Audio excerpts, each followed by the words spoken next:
Meus irmãos, nós estamos servindo ao Senhor em missões, eu e a Lucimara, desde 2013, que nós fomos enviados para missões, primeiro lá para Belo Horizonte, na base da missão, depois o Senhor nos levou para Nova Zelândia, do outro lado do mundo, né?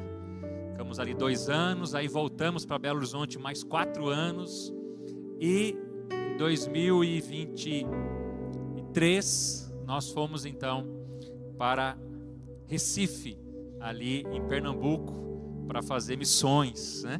Estamos ali viajando por vários estados.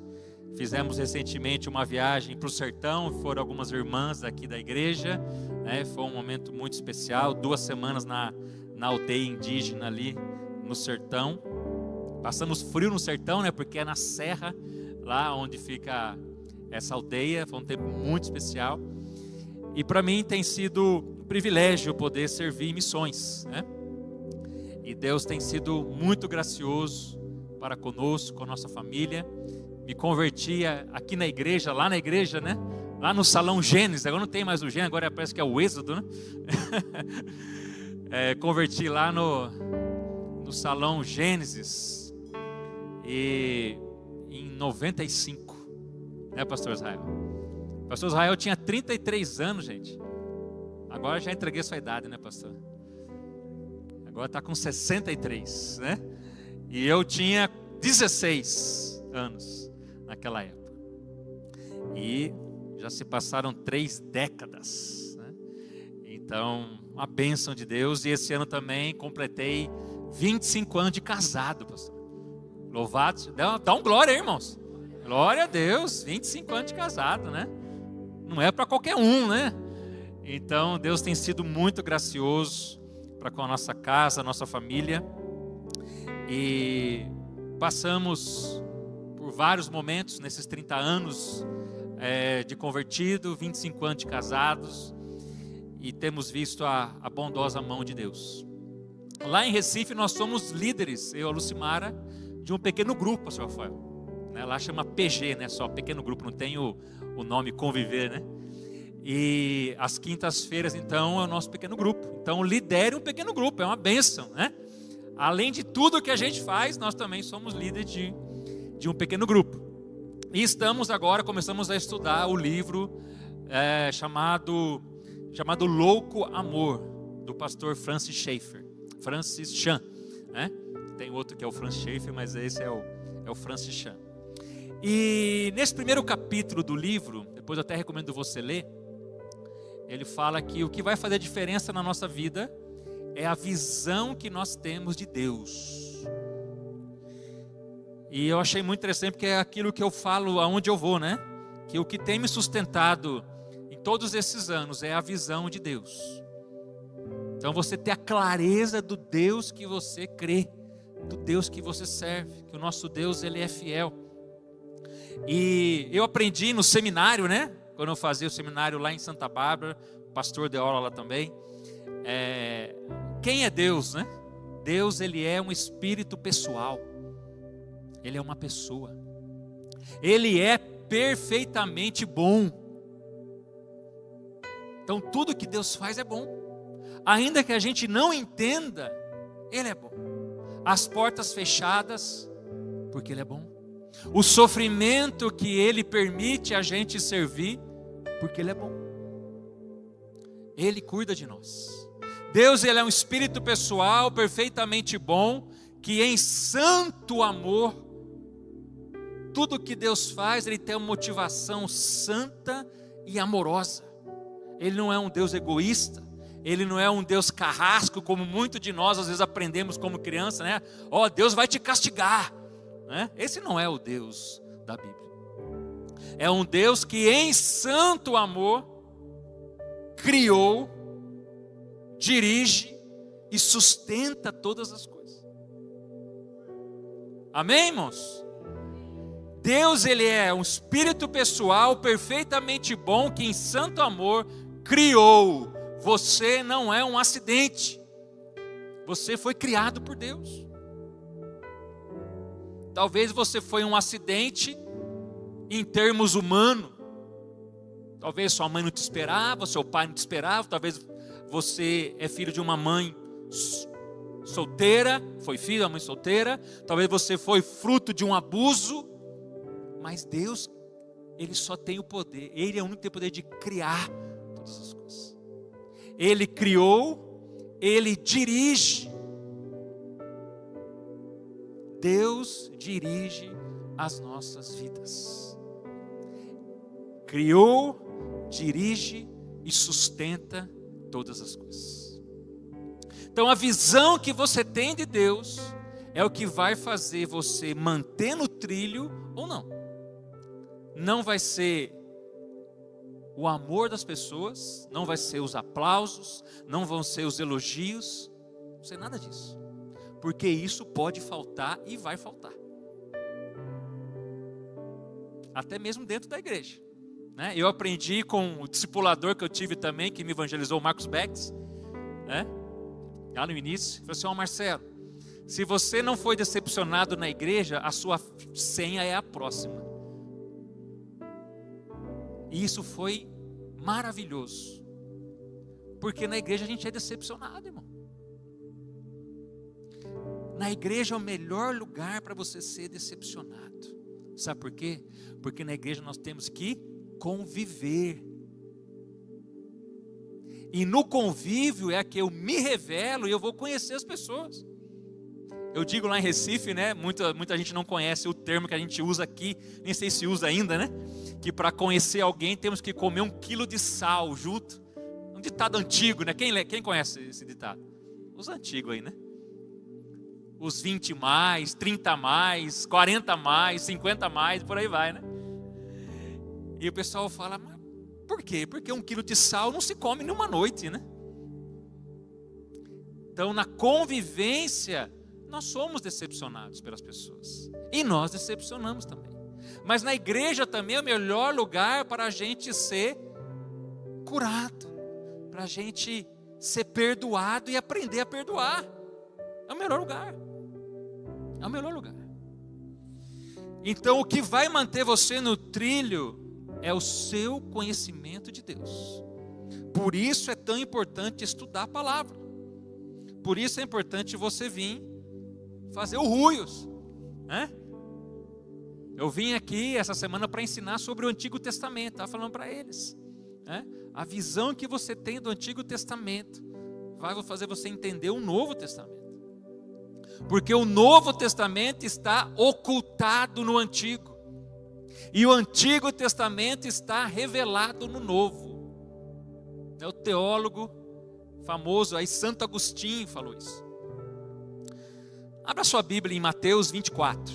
O tema dessa mensagem é renovando o coração para cumprir a missão. Repete comigo. Renovando o coração para cumprir a missão. Pode pôr isso aí. Para cumprir a missão. Mateus 24, do 11 ao 14. Eu vou ler aqui na NAA. Diz assim: muitos falsos profetas se levantarão e enganarão a muitos. E por se multiplicar a maldade, o amor se esfriará de quase todos. Aquele, porém, que ficar firme até o fim, este será salvo. Verso 14: e será pregado este evangelho do reino por todo o mundo, para testemunho a todas as nações, e então virá o fim. Senhor, obrigado pela tua palavra. Ela é lâmpada para os meus pés, guia o meu andar, e é luz para o meu caminho, me aponta para onde devo ir. Ela também é a espada que penetra o meu coração, que penetra a minha alma, que sonda as minhas motivações e as minhas intenções. Ela também é a água que me purifica, que me limpa, que me lava.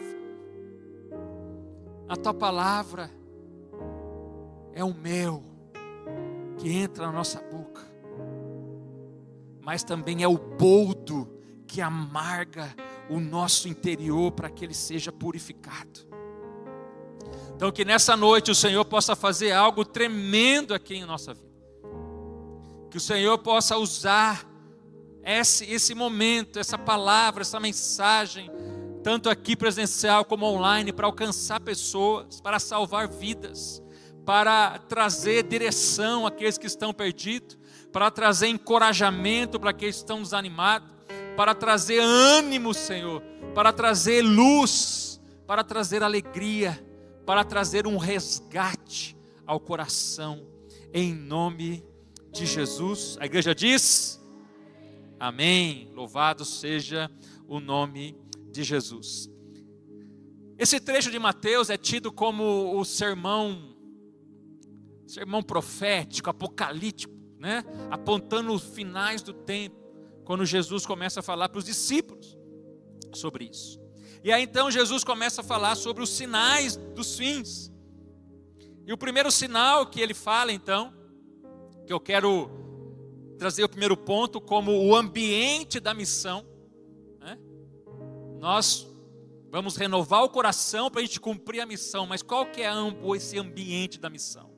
Então o ambiente da missão está no versículo 11. Muitos profetas se levantarão e enganarão a muitos. Qual é o ambiente que eu e você somos chamados para cumprir a missão? Não é no parque de diversões, não é no shopping center, não é numa loja de conveniência, mas nós fomos chamados para cumprir a missão no ambiente hostil, no ambiente contrário a Deus, que aqui ele relata que muitos profetas se levantarão e enganarão, ou seja, a apostasia. Então nós somos chamados para cumprir a missão no ambiente que é contrário a Deus, que ensina falsos ensinos sobre o próprio Deus.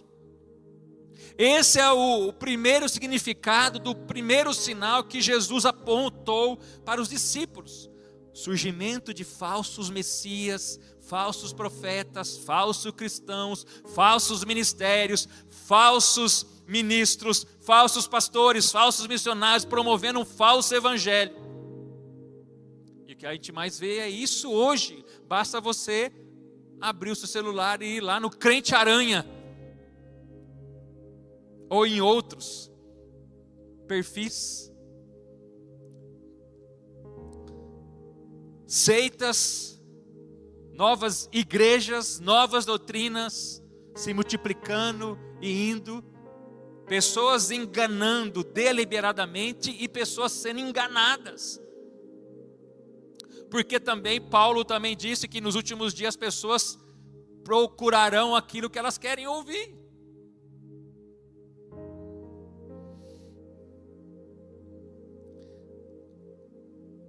Nós somos chamados para cumprir a missão no ambiente onde a fé verdadeira está sendo deixada de lado. Então esse é o ambiente do seu trabalho, é o ambiente da sua escola, da sua faculdade, talvez da sua família, onde pessoas estão no engano. E também pessoas estão enganando deliberadamente. E o que mais nós vemos é isso. Então nós somos chamados para cumprir essa missão, primeiramente no lugar onde tem a apostasia. Pessoas deixando a fé. Pessoas falando: não, eu não preciso mais de igreja, eu sou a igreja, né? Eu não sigo mais esse caminho, estou seguindo esse. Eu penso assim, você fica com a sua religião aí, fica com o seu pensamento aqui, eu penso desse jeito, cada um com a sua verdade própria, cada um com a sua sentença própria.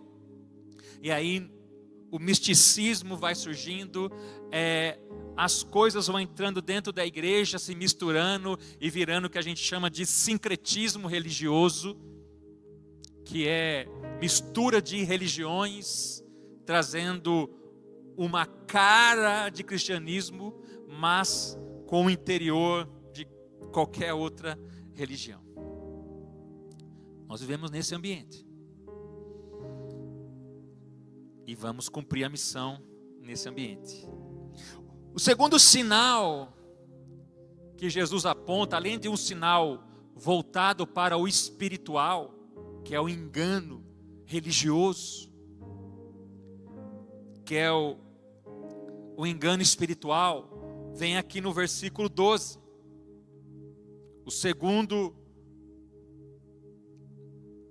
A segunda característica desse ambiente da missão. Verso 12, acompanhe comigo aí. E por se multiplicar a maldade, o amor se esfriará de quase todos. Primeiro sinal e a primeira característica desse ambiente da missão, aonde eu e você somos chamados, é o ambiente da apostasia. Não querem mais a Deus, ou querem um Deus que eles estão fabricando para si mesmo. E a segunda característica, é uma característica que nós estamos no ambiente da missão, é a depravação moral. Não existe mais a moral. A iniquidade se multiplica, o amor vai se esfriando, o amor esfria quando a força espiritual fica ressecada e é esfriada por um vento maligno e venenoso. O amor fraternal dá lugar ao ódio e à desconfiança. O amor esfria, mas o ódio não. O mundo está sem referência, o mundo está perdido. Tiraram aquele guarda-reio, aquela proteção que impede com que o carro caia no precipício. Porque estão tirando os princípios de Deus. A lei moral de Deus está sendo removida. E quando eu tiro Deus, acabou tudo. Para que eu vou ser fiel? Para que eu vou ser justo? Para que eu vou ser honesto? Discuti uma vez na faculdade de engenharia, formei em engenharia, alguns anos atrás, e no professor era ateu, e na sala de aula discutindo lá, ele falou, eu sou ateu, tá bom. Eu falei, e aí, mas por que você faz o bem então? Não, porque tem que fazer.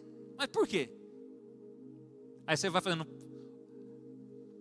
os 6 porquês, não tem resposta. Porque se você tira a referência de Deus, os princípios de Deus, a moral que vem de Deus, você não precisa fazer mais nada. E é o que o mundo está vivendo hoje. A desintegração da família, a falência das instituições públicas, as instituições de segurança. Eu não sei se vocês viram um vídeo na internet, mas lá na região Nordeste, lá no Ceará, tem uma cidade que é uma cidade que ficou fantasma. O crime invadiu, mandou todo mundo sair. A cidade está sem ninguém. As casas estão fechadas, o posto de saúde está fechado, não tem mais nada. Colapso moral e espiritual. Este é o ambiente que nós somos chamados para servir a missão. Esse é o ambiente. Vou pedir para você abrir a sua Bíblia em Lucas, capítulo 10. Olha que o Senhor Jesus falou aí em Lucas, capítulo 10, versículo 3. Eu vou ler na Ara, aqui agora, rapidinho. Ide, eis que os envio como cordeiros para o meio de lobos. De novo. Ide, eis que os envio como cordeiros para o meio de lobos. Então, meus queridos, eu quero enfatizar aqui que nós somos enviados para esse ambiente. O lobo, ele vai perseguir a ovelha? Não. então você vai ser perseguido. Porque você é diferente. Então não se assuste com essa perseguição, porque esse é o ambiente da missão. O ambiente que é hostil, o ambiente que está em apostasia, ou seja, não quer saber de Deus, é um ambiente que está depravado moral, então não há mais confiança, as instituições estão falindo, ninguém mais confia na família. Eu fiquei assustado, porque quando a gente compartilhava, estou completando uns 25 anos de casado, nossa, parecia um prêmio. Olha, hoje em dia o quê? É muito difícil pessoas completarem 10, 15, 20, 25 anos de casado. Infelizmente, o que era para ser comum e normal, está incomum e anormal. Por causa do quê? Desse ambiente que Jesus falou. Por aumentar a iniquidade, o amor de quase todos se esfriará.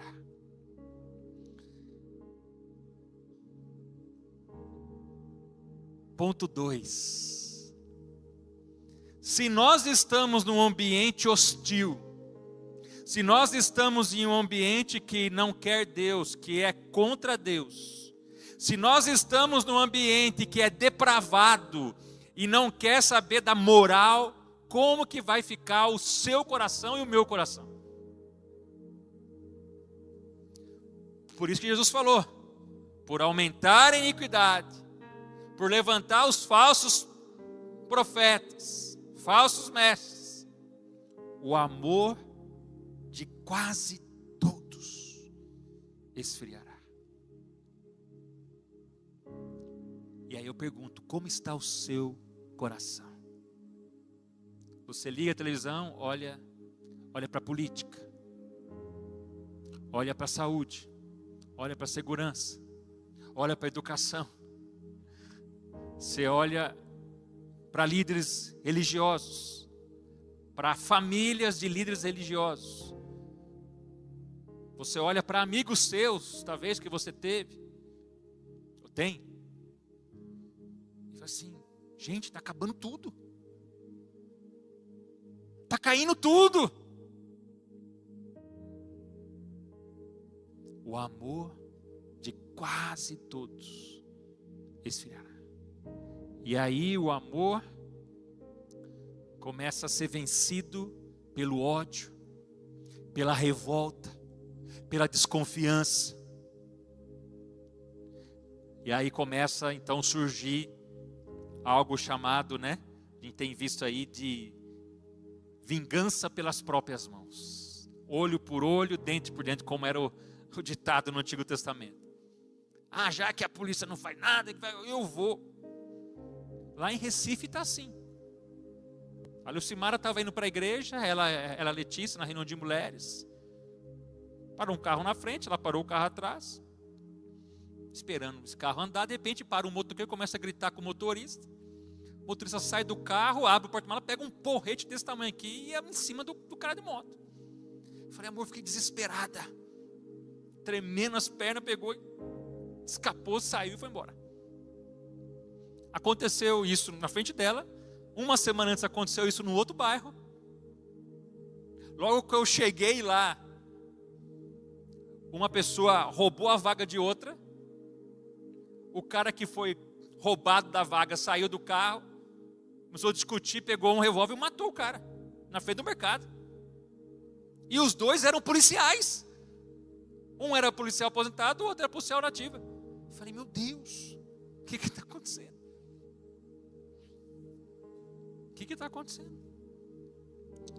Então você começa a olhar a situação, você vê questões de corrupção, pessoas passando situações tão difíceis, de miséria. Meu Deus, mas tem tanto dinheiro, o Brasil carregando tanto imposto, tanta coiseira. E o coração ele quer esfriar.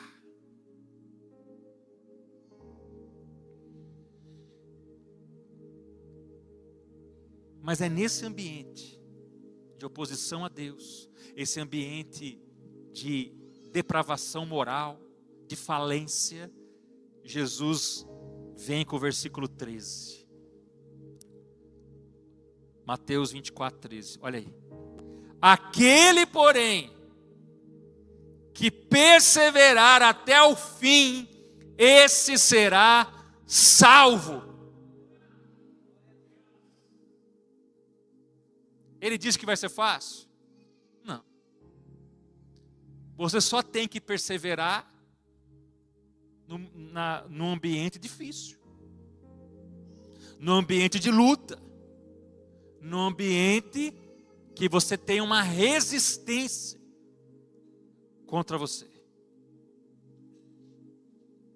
Um certo comentarista falou o seguinte, que Jesus não estava referindo que a perseverança alcançaria a salvação, mas que a perseverança era uma indicação de uma fé verdadeira.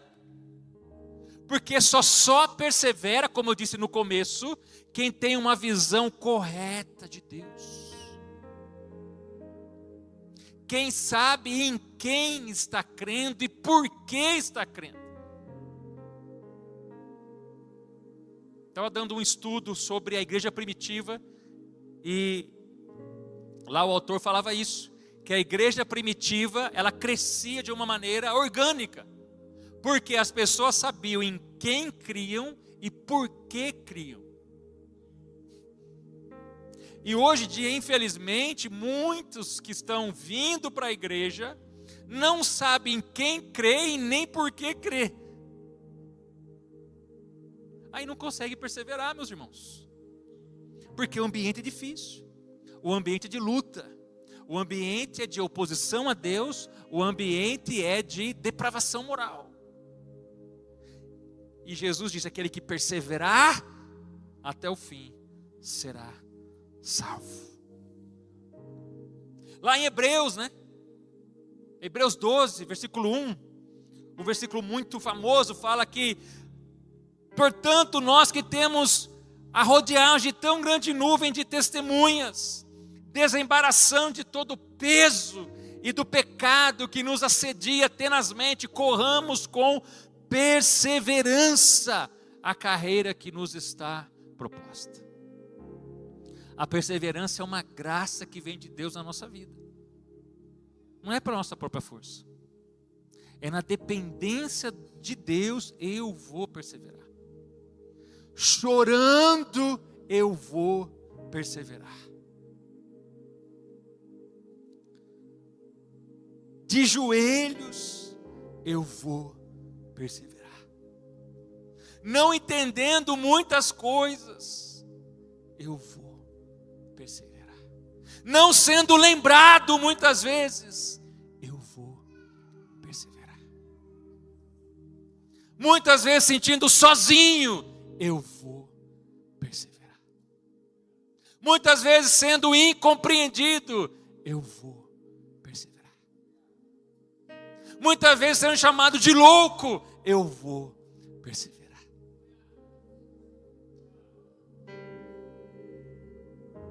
Porque eu sei em quem creio e por que creio.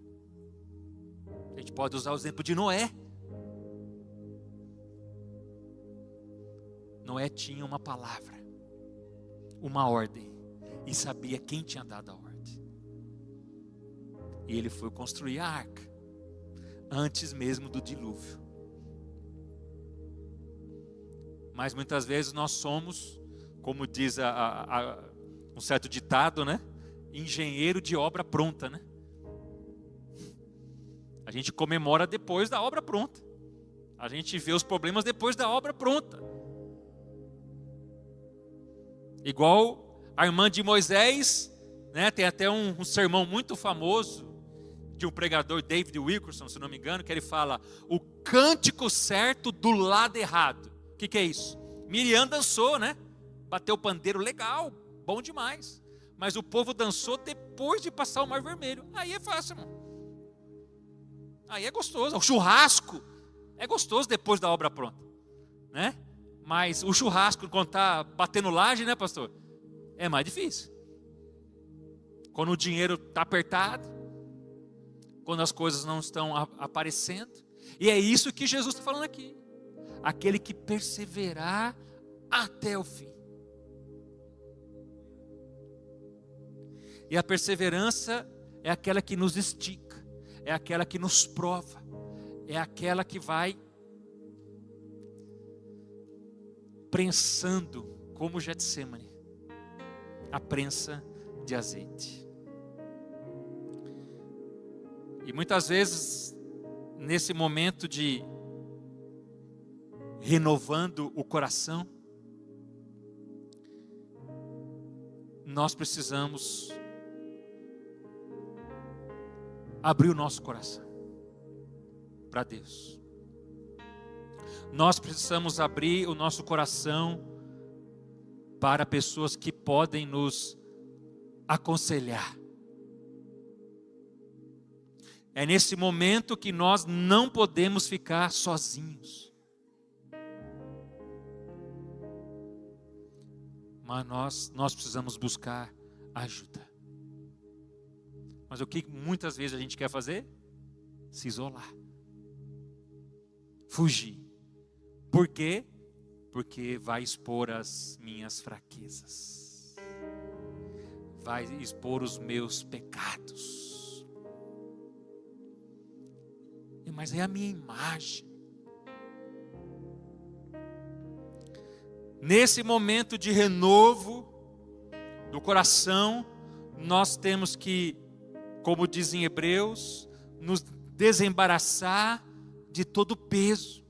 O que está pesando na sua vida, que está impedindo o renovo do seu coração? Deixa esse peso. Libere esse peso. O que está pesando? É manter uma aparência que não é verdadeira.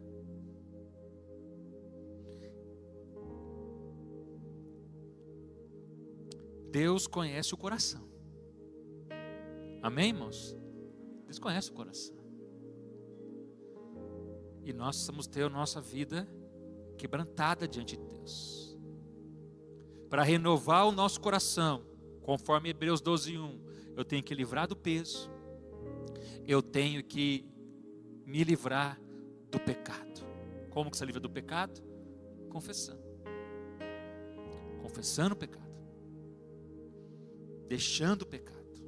E saber que Deus perdoa os nossos pecados. Ele perdoa. De novo, é a visão que você tem de Deus. Ah, mas Deus nunca vai me perdoar. Esse Deus não é o meu Deus, não é o Deus da Bíblia. Porque o Deus que eu conheço, o Deus da Bíblia, fala que Ele é rico em misericórdia. Ele é rico em perdoar. É a visão que você tem de Deus.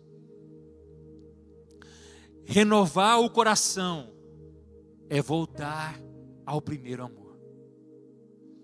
E aí, eu me lembro, lá do século passado, quando eu me converti,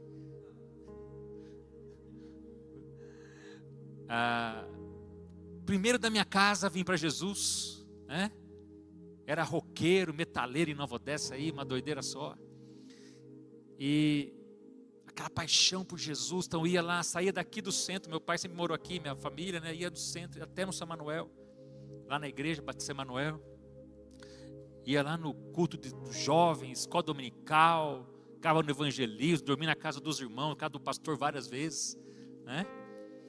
O pastor Rafael foi aluno do Cimário da escola dominical, a idade sendo revelada, né? E ia para as vigílias. Aí um dia uma irmã falou assim: Marcelo, sabe esse negócio que você está sentindo? Uma irmã lá da igreja. Que negócio? Falou, esse negócio que você quer estar todo o tempo na igreja, quer ir para a vigília, está no culto, você está chorando. Eu falei, sei. Não sei, eu sou novo convertido, meu pai não é crente, minha família nunca foi crente. Não, isso aí tem um nome. Isso aí chama primeiro amor. Primeiro amor? Eu falei, então, mas fora. Não liga muito não, porque isso aí é coisa de novo convertido, isso vai passar. Como é que é? Fala, Marcelo, isso vai passar. Isso é coisa de novo convertido. Meu irmão, eu fui para casa chorando. Uma luta em casa e a pessoa vai falar que vai passar. Será que... Porque quando eu era mais novo, né, meu tio tinha um sítio, eu ia no sítio lá, eu era sertanejo, 10, 11 anos. Aí comecei a crescer, andar com meus amigos, ouvir rock, Metallica, Pantera, eu virei agora metaleiro. Aí 16 anos me converti, agora virei crente. Falei, será que vai passar? Agora vai ter uma outra coisa? Ela falou que vai passar, primeiro amor. Falei, Deus não deixa isso passar. E aqui estou eu, 30 anos depois. Eu falar, não vai passar. Não vai passar. E toda vez que eu tenho luta, o ambiente da missão, de oposição, de apostasia, de depravação, quer me oprimir, e o amor quer esfriar, eu lembro lá falando assim, vai passar. Eu falei, vai passar não. Não vai passar. Esse primeiro amor não pode passar. Não deixe o brilho do primeiro amor passar. O brilho dos olhos. Não deixe o brilho dos olhos passar. Quando a gente está apaixonado, né, pela nossa namorada, esposa, você fica aquele brilho nos olhos. Né?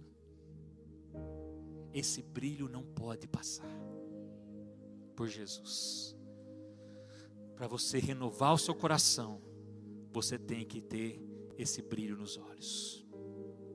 E isso vai fazer você perseverar até o fim. 12 anos servindo em missões, irmão. Eu e minha família pela fé. Não temos emprego, carteira assinada, garantia nenhuma. 12 anos. Momentos difíceis. Mas o primeiro amor, coração renovado, tem nos dado a graça de perseverar. E nessa noite você está sendo chamado para renovar o seu coração. Para quê? Para você cumprir a missão. Verso 14. E será pregado este evangelho do reino por todo o mundo, para testemunha a todas as nações, e então virá o fim.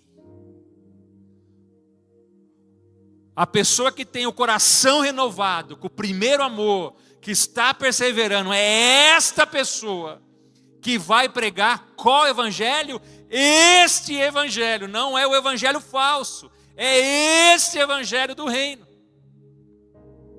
Vai pregar aonde? Por todo o mundo,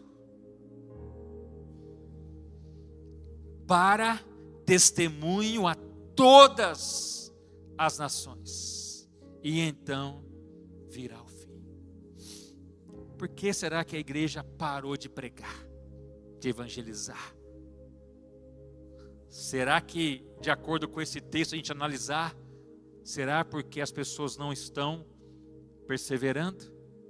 Não estão tendo o coração renovado e a chama do primeiro amor aquecida? Meus irmãos, nós temos feito um grande esforço para continuar evangelizando. Porque o nosso ministério hoje, em missões, é mobilizar as igrejas. Então você tem muito contato com igreja, com vocacionado, com pastores. Então nós precisamos continuar fazendo evangelismo, evangelizar as pessoas. Essa viagem para o sertão que a gente fez foi muito específica sobre evangelismo, sobre discipulado.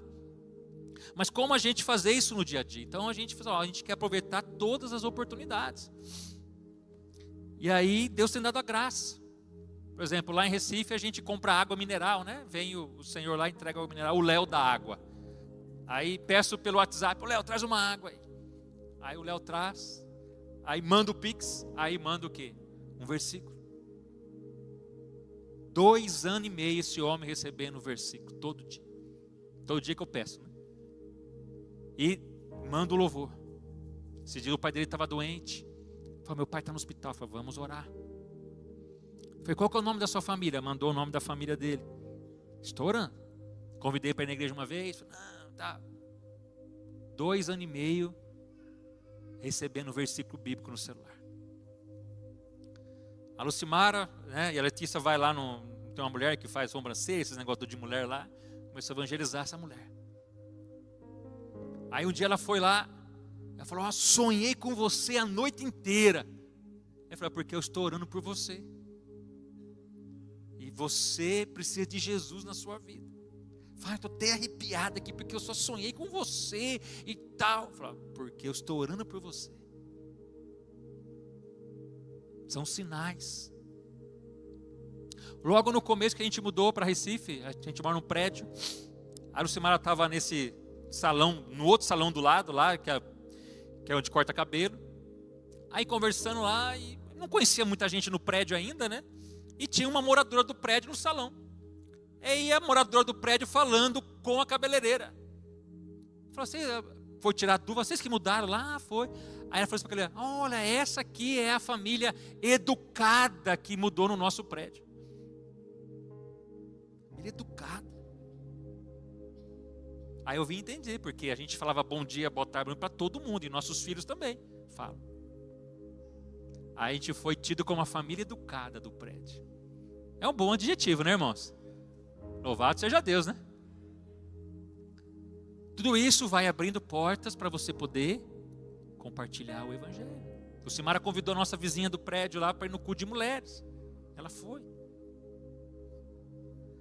Sempre que eu uso o Uber, né? Entra no Uber para poder evangelizar. E falei até no Rui ontem, né? Uma estratégia rápida. Bom dia, boa tarde, boa noite, começou agora, tal. Aí falei assim, rapaz, você leu a Bíblia hoje? O motorista toma um susto, né? Que pergunta mais aleatória, né? Aí falei, não, rapaz, hoje ainda não, mas nunca lê, né? Eu falei, posso falar um versículo? Tem gente que é sério, não, eu não leio a Bíblia, não. Posso falar um versículo? Pode. Aí eu falo Salmos 37:5. Entrega o teu caminho ao Senhor, confia nele e o mais ele fará. E aí começa a conversa. Lá em BH, ano passado, é véspera de Natal, nós pegamos um Uber, estava eu, a Lucimara, a Letícia e o Abner atrás, a carro cheio. Eu pregando para o motor 40 minutos no Uber, lá em Belo Horizonte. Eu preguei o meu sermão para ele, que era uma resposta ao Natal. Aí no final, a intercessão atrás orando, o evangelista na frente pregando, falou, Jaime, e aí? Qual que é a sua resposta ao Natal? Eu falei, Marcelo, eu entendi tudo que você falou. Natal tem que nascer no meu coração, Jesus tem que nascer na minha vida, Eu falei, Jaime, você quer entregar a vida para Jesus? Eu falei, eu quero. Eu falei, então desliga o carro, vamos orar. Ele orou assim, Jesus dentro do carro, na frente da igreja, e foi embora. Oportunidade para você pregar o evangelho. Estava aqui em Nova Odessa, ia no culto lá no São Manuel, na igreja Conviva, peguei um Uber, vi o nome dele aqui, João, e Uber daqui até lá dava 7, 8 minutos, aí eu entrei, João, tudo bem? Rapaz, você me fez lembrar uma pessoa que marcou minha vida. Eu falei, é mesmo? Eu falei, é o seu xará, o João da Bíblia. Aí começou a dar risada.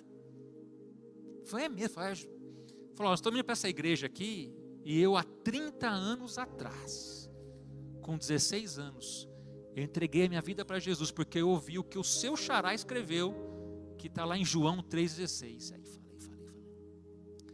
Aí chegando lá, falou, João, vem aqui um dia na igreja aqui, ouça o que o seu xará escreveu, e entrega a sua vida para Jesus. Meus irmãos, se a gente não tiver o coração renovado, a gente não vai ver o que Jesus viu. E eu quero que você abra lá em Mateus, para a gente estar encerrando.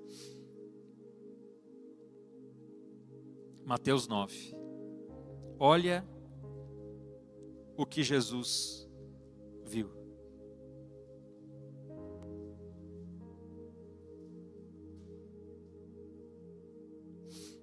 Verso 36. Mateus 9:36. Ao ver as multidões, Jesus se compadeceu delas, porque estavam aflitas e exaustas, como ovelhas que não têm pastor. Um coração pesado e frio, por causa do ambiente hostil, por causa da depravação moral, que está se esfriando, que não está buscando a renovação, ele não vai entender o ponto 3, que é cumprindo a missão, porque ele não vai conseguir ver o que Jesus viu. Ao ver as multidões, Jesus viu pessoas cansadas e exaustas, como ovelha que não tem pastor. E nessa noite, o chamado para mim e para você é renovar o coração para cumprir a missão.